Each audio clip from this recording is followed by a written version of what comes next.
அனைவருக்கும் வணக்கம். இன்றைக்கி நம்ம ஆன்மீக தகவல் என்ன பார்க்க போகிறோம்னு பார்த்தீங்கன்னா, மரங்களும் அதன் தெய்வீக சக்திகளும் அப்படின்னு சொல்லிட்டு பார்க்க போகிறோம். அதாவது நார்மலாகவே எல்லா உயிர் ஜீவராசிலையும் கடவுள் இருப்பாருன்றது ஒரு இது இருக்குது. ஆனால் இந்த சில மரங்கள், எல்லா மரம் இருக்குது, ஆனால் சில மரங்கள், ஒரு குறிப்பிட்ட மரங்கள் வந்து தெய்வீக சக்தி, அந்த கடவுளே அது உள்ளே இருக்கார் அப்படின்ற மாதிரி ஒரு சக்தியெல்லாம் இருக்குது. அதில் வந்து என்னென்ன மரம்னு சொல்லிட்டு பார்க்கலாம். நம்ம முதல்ல பார்க்கும்போது துளசி வந்து எல்லாருக்குமே தெரிஞ்ச விஷயந்தான். துளசி வந்து விஷ்ணுவின் அம்சமாகவும் மகாலட்சுமியோட அம்சமாகவும் கருதப்படுகிறது. துளசிக்கு இன்னொரு பேர் இருக்குதுன்னு பார்த்தீங்கன்னா பிருந்தானும் பேர் இருக்குது.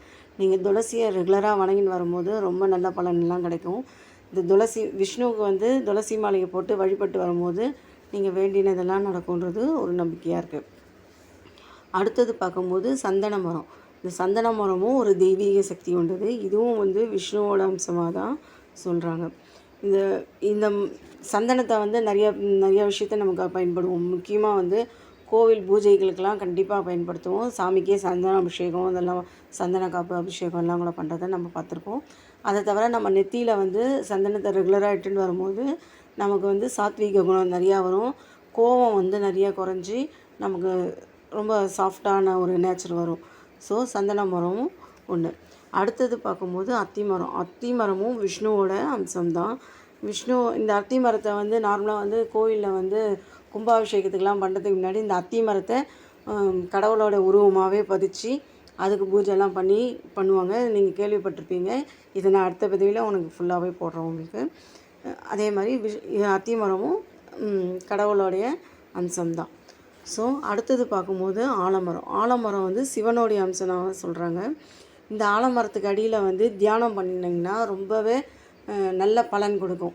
நார்மலாக தியானம் பண்ணாலே பலன் கிடைக்கும். அதுவும் இந்த ஆலமரம்ன்றது சிவனுடைய அம்சன்றதுனால அங்கே போய் உட்காந்து நம்ம தியானம் பண்ணும்போது இன்னும் சீக்கிரமாக நல்ல பலன் கொடுக்கும். அடுத்தது பார்க்கும்போது மாமரம் வந்து மகாலட்சுமியோட அம்சம். நீங்கள் பார்த்துருப்பீங்க, பூஜைக்கெலாம் கம்பல்சரி மாவிளை யூஸ் பண்ணுவோம். நம்ம வீட்டில் கூட மாவிளை தோரணெல்லாம் கட்டி இது பண்ணுவோம். இது வந்து ரொம்ப ரொம்ப நல்ல விஷயம். அதனால் இதுவும் வந்து மகாலட்சுமியோட அம்சமாக சொல்கிறதுனால மாமரமும் தெய்வீக குணம் கொண்டது. அடுத்தது பார்க்கும்போது அரச மரம் வந்து பிரம்மாவின் வந்து அம்சமாக கொள்ள சொல்கிறாங்க.